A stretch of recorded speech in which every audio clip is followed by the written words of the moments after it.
Bismillahirrahmanirrahim.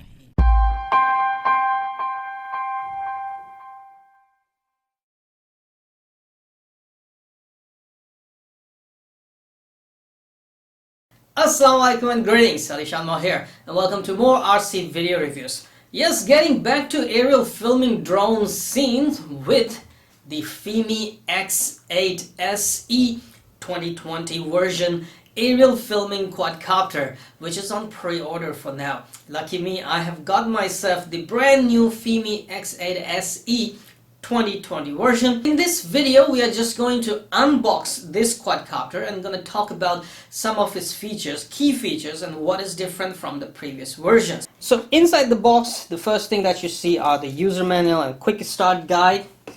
Then we have, come on out, beautiful, man, look at that. I mean, when you get it out of box and hold it in your hands, you know you have spent your money on something worthy for it.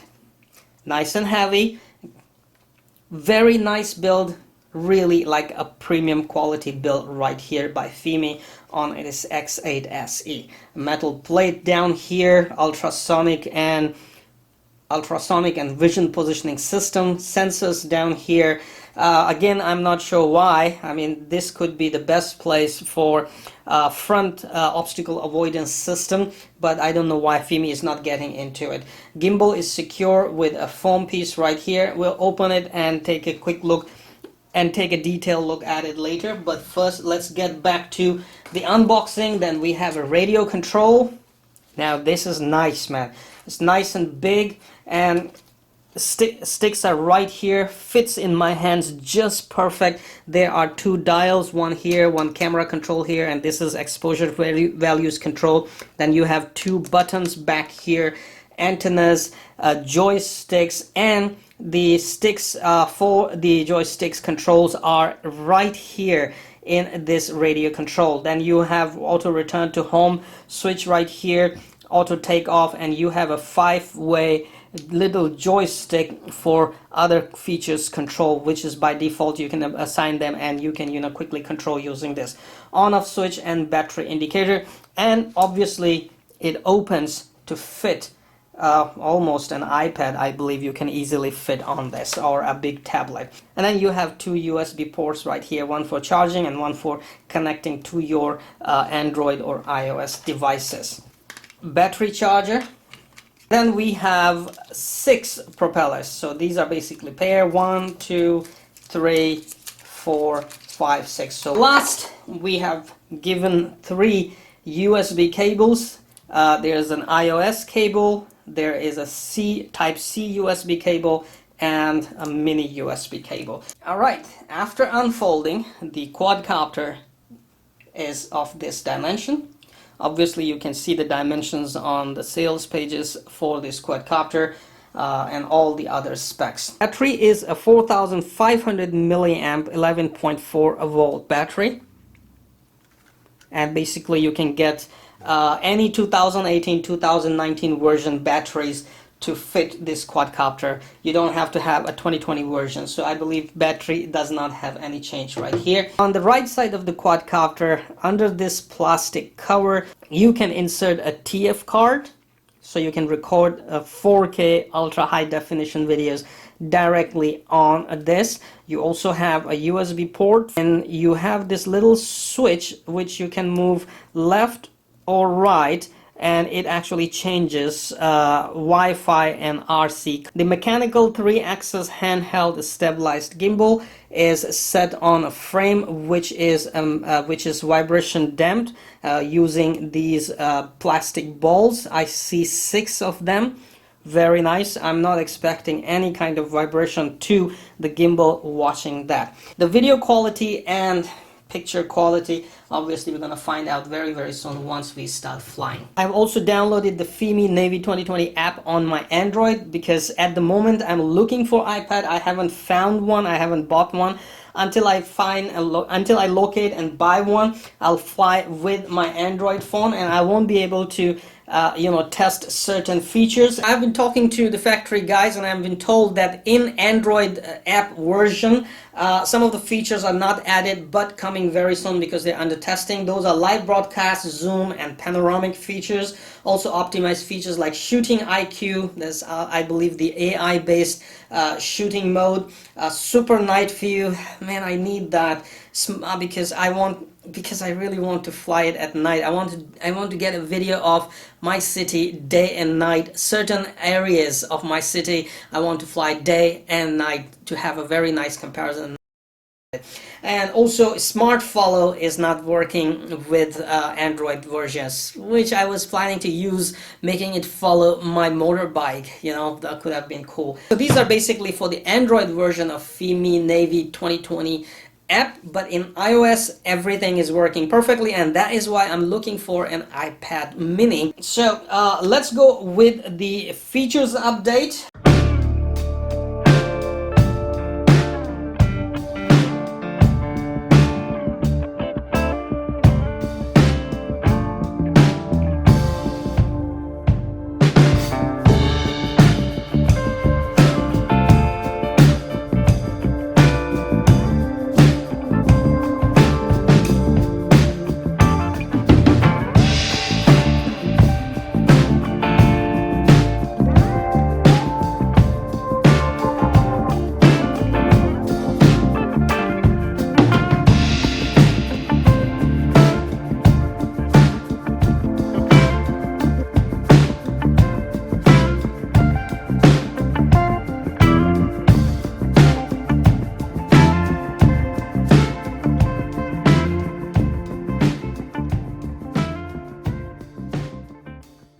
Alright, now starting, the main screen actually shows you all the relevant and most important flight data that you need. Like from top left, you will see altitude and distance, okay, and also you will see vertical speed and horizontal speed. Yeah, you cannot enter GPS mode, I know. And then you have the GPS mode. I mean, that it shows what you are flying, like ready to fly with GPS or VPUs. Vision Positioning Unit is working, and you will be able to fly with that. If there are no GPS, so you will be able to fly with that. So it's right here in the center is the information about GPS or VPU, what sensors and what stuff the quadcopter is using. Then you have number of satellites, then you have video and control link, which is very important. You can keep an eye on them, because if the video and control link quality is reducing, this is like an RSSI for both video and control. If it is reducing, you know it's time to fly back, or it's time to move around, or make sure that you are pointing the radio antennas towards the quadcopter. And then there's a battery level, one of the most important things. Then down here at the bottom left, you have the map. Okay, so you can basically click and turn on the map, and you can always switch to the live video feed. Then down there you have angle of gimbal, pitch angle. Then you have exposure value, which you can set with a dial on the right. Then you have ISO, metering mode, and what shooting mode you have. Then your card capacity, TF card capacity, and then you have what video mode you are at the moment shooting, like 4K 30 FPS at the moment. That's what I'm shooting.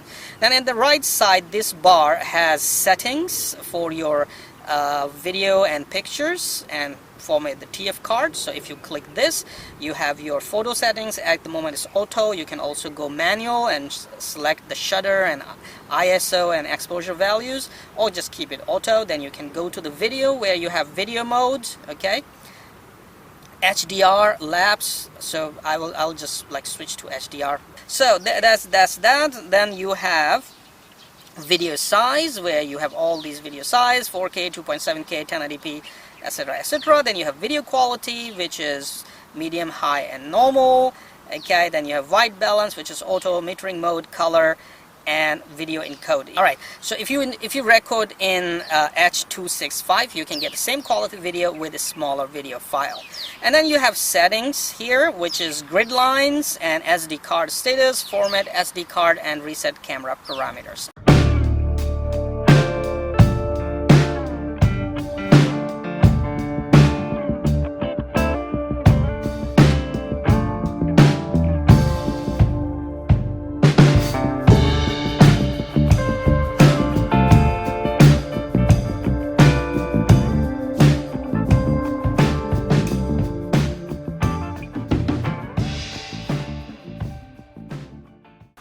Okay, then this you can change to photo or, you know, a video, and at the same time you can also use this, you know, left is video, right is photo. So even if you're shooting video, pressing this button will take a snapshot right away. And then there's a shutter button right here, and finally we have the gallery, which what you have in local and what you have in camera. I hate this messenger icon. Anyway, so this is local. I don't have anything. I just have everything on the quadcopter. So you can actually download all the footage to your phone directly. Now next is this. In intelligent flight mode you have Droney, Smart Track, Tap Fly, Orbit, and Spiral. Then you have more flight modes. You have cinematic mode. Hold on, why I cannot see anything? You have cinematic mode, you have tripod, you have course lock, and fixed wing. Then you have search and rescue. In search and rescue, it will show you the real coordinates of the drone, so you know you can actually, you know, find, for example, if you found something, someone needed help, you can send those exact coordinates to the rescue teams. And you also have digital zoom. Okay, next and last what I'm going to describe is the settings, where you have drone settings. It says limit of flight speed. Okay, so you can limit the flight speed. I don't want limit. I will just make it all the time full. Okay, and then you have limit of flight distance. I have put no limit. Limit of flight height, which is maximum 500 meter. Limit height of RTH right now is 30 meters, should be more. Beginner mode, which limits the speed, distance, height. You can activate it. Sports mode, you can activate it because you can fly faster in this mode. The amount of magnetic interference, compass calibration, fail-safe, where you can say hover, land, or RTH. RTH is the best. Then you have precise landing. Yes, if you turn this on, and if you have a helipad kind of thing on the ground, the vision positioning system can detect and precisely land the quadcopter right on top of the helipad. But it has to be some certain type of bright color of helipad with etch on it. Okay, so that's that. Then you have update dynamic home point in smart track mode, enable backward flying in smart track mode. Then you have gain and expo tuning, and then you have gain and expo tuning sensitivity. Alright, and then you can reset the drone parameter. In radio settings, you have calibration, stick mode, and you can set the buttons, the joystick. This joystick right here, you can set what it will do if you move it left, right, up, down. Then you have gimbal calibration, and you can also set gimbal pitch speed. You can also set gimbal advanced settings, where you have gimbal gain, and if your gimbal is tilting somewhere, you can adjust it. But I will suggest just do the gimbal calibration before flying. If your gimbal is tilting, that will actually do the job. Then you have battery, which shows you the battery life and all the data about the battery.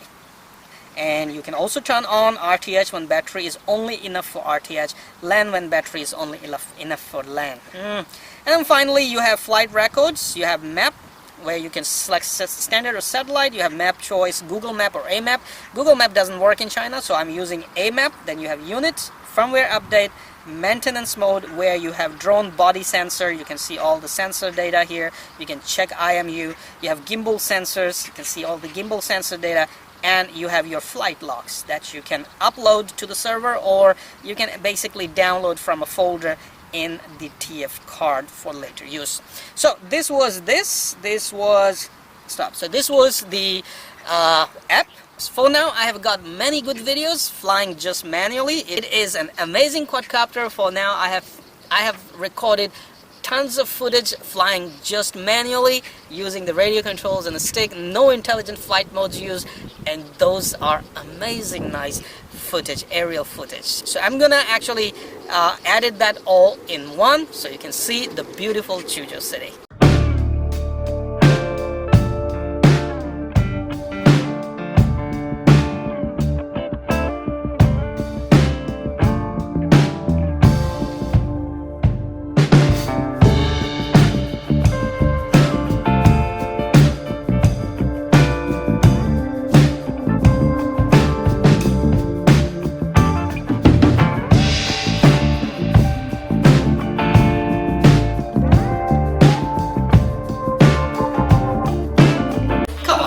You know what to do.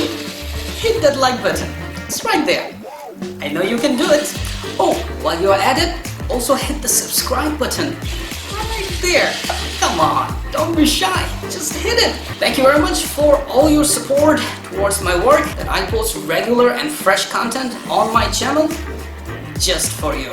Hit that like button right?